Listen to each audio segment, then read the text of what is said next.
Kalian udah tahu belum kalau ada nabi yang didustai oleh anaknya sendiri, bahkan istrinya juga sendiri? Oke, kita bahas di video kali ini. Oke, di video kali ini kita akan membahas kisah short story dari Nabi Nuh alaihissalam. Jadi beliau ini apa namanya, juga kelanjutan dari nabi sebelumnya, yakni Nabi Adam dan Nabi Idris. Nah, kita langsung aja ya, short story. Jadi uh, pada kala ketika setelah periode masa Nabi Adam, Nabi Idris, nah itu kan uh, ada sedikit kekosongan masa di mana tidak ada nabi untuk mengurus umat yang ada di bumi ini. Nah, kemudian para manusia nih yang hidup di zaman itu uh, bingung bagaimana kita bisa mengingatkan diri kita untuk lebih soleh lagi gitu, maksudnya bisa berbuat baik dan ma'ruf lebih. Nah, disitulah uh, mereka membuat patung.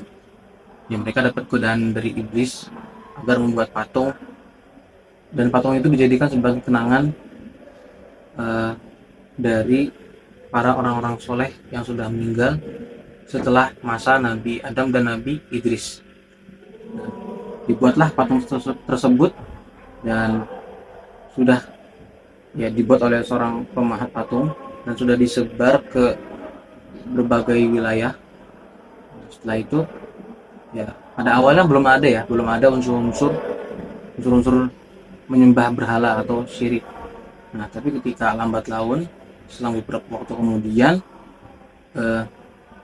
iblis itu berhasil menggoda manusia pada kala itu, dan akhirnya mereka melakukan kesyirikan juga, yakni mereka menyembah patung. Oke, langsung sikat aja. Nah, ini Nabi Nuh udah muncul nih, sudah show up di kaum umat manusia pada kala itu, dan beliau mengajak untuk bertauhid, yakni menyembah Allah, Tuhan yang satu, Tuhan yang Maha Esa. Nah, disitulah terjadi dinamika dakwah, terjadi banyaklah cobaan-cobaan yang dialami oleh Nabi Nuh. Beliau ditolak oleh kaumnya, meskipun yang beriman tuh cuma sedikit. Beliau juga ditolak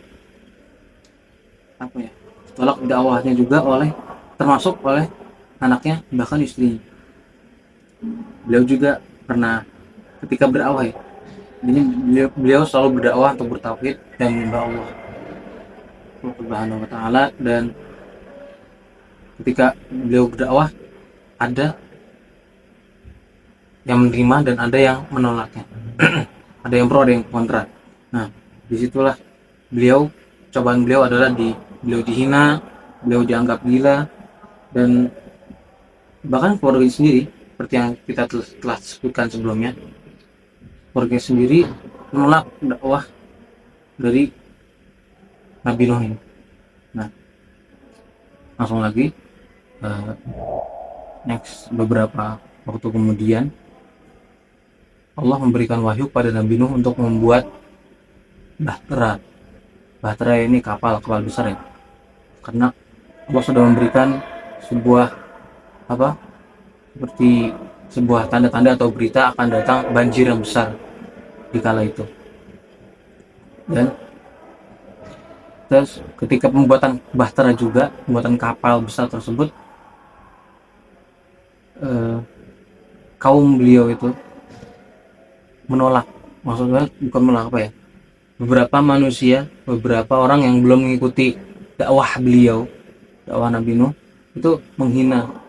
Kenapa sih kalian itu, maksudnya kalian adalah pengikutnya Nabi Nuh, kenapa kalian membuat kapal, kenapa kalian mengumpulkan batang-batang pohon besar ini, terus buat apa gitu. Nah, ketika itu ya mereka hanya bisa hanya tertawa karena nggak tahu apa kejadian yang sebenarnya akan terjadi setelahnya. Setelah itu ya, langsung aja singkat cerita lagi, datanglah banjir yang besar, hujan yang besar, hujan badai yang besar selama beberapa hari, dan kemudian terjadilah banjir karena hujan yang terjadi tersebut setelah beberapa hari, ya, selama beberapa hari. Dan ya yang selamat hanya orang-orang yang hanya Nabi Nuh dan orang-orang yang mengikuti Nabi Nuh di kapal tersebut ya. Nah setelah itu beliau juga merasakan kayak sedikit salah gitu ketika meninggalkan kaumnya. Kita cerita lagi, ketika kapal yang sudah hujan tersebut sudah berhenti, banjirnya juga sudah surut, airnya sudah ditelan oleh bumi. Nah dari situ beliau turun dari kapal, menginjakan kaki bersama para pengikutnya di bumi lagi, dan mereka Nabi Nuh dan para pengikutnya bersujud kepada Allah atas nikmat telah diselamatkan dari musibah yang besar itu. Dan ini Masya Allah subhanallah ya, jadi hikmah yang kita bisa petik dari kisah Nabi Nuh ini adalah beliau memiliki kesabaran yang luar biasa dalam berdakwah, meskipun hanya sedikit yang menerima kebenaran, dan bahkan keluarga sendiri menolak dakwahnya beliau.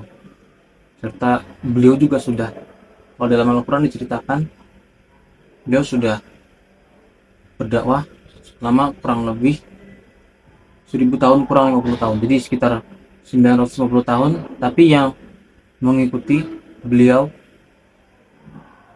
maksudnya yang jadi pengikut Nabi Nuh, cuman sekitar 83-an berdasarkan satu riwayat, lupa. Dan itu Masya Allah, beliau sangat memiliki kesabaran. Nah jadi ini guys, kalau kita refleksikan ke diri kita, apakah diri kita tuh sudah bisa bersabar belum sih atas ujian yang Allah berikan kepada kita? Pastinya di setiap kehidupan, di setiap di setiap keseharian kita pasti ada baiknya, ada yang buruknya juga. Nah ketika kita mungkin mendapat yang kurang baik atau mendapatkan ya sebuah musibah, sudahkah kita bersabar? Bahkan ketika kita melirik tadi short story dari Nabi Nuh itu, sudah Masya Allah, beliau bersabar, beliau berdakwah tapi ditolak oleh kaumnya, bahkan keluarganya sendiri, dan beliau sudah berdakwah kurang lebih 1000 tahun, atau bisa kita sebut sekitar 950 tahun. Dan itu Masya Allah, hasil dari berdakwah beliau, pengikutnya hanya 83 orang. Jadi bersabar, kita harus bersabar atas musibah yang terjadi pada kita, apapun itu cobaannya harus kita lewati. Semangat. Syukur.